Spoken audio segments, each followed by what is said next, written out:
Luc chapitre 3 verset 23 informe les lecteurs que Jésus lui-même avait environ 30 ans lorsqu'il commença son ministère. Les historiens de la Bible précisent que Jésus-Christ était un descendant du roi David, de la tribu de Juda. Matthieu 1, 1, 2, 1, 6.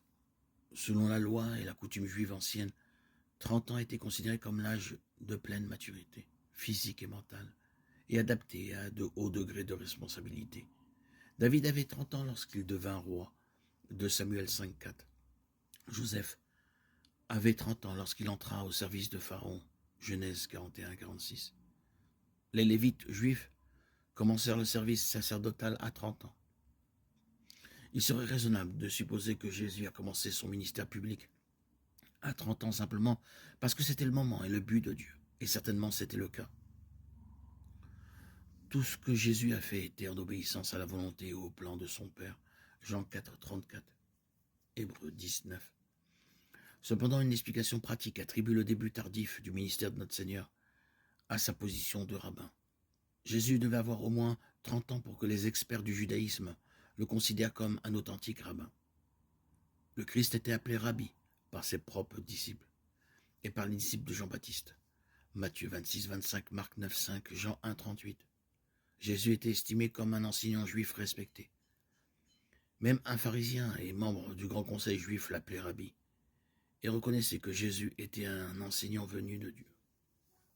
Car personne ne pourrait accomplir les signes que vous faites si Dieu n'était pas avec lui. Jean 3, 2. Si notre Seigneur avait commencé son ministère avant d'avoir atteint l'âge acceptable et fixé pour les prêtres, les scribes et autres ministres spirituels matures, il est probable que les gens ordinaires et les chefs religieux de son époque auraient méprisé son autorité.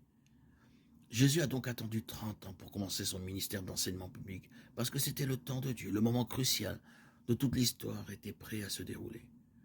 Jean 1, 31, 33, 2 Corinthiens 6, 2.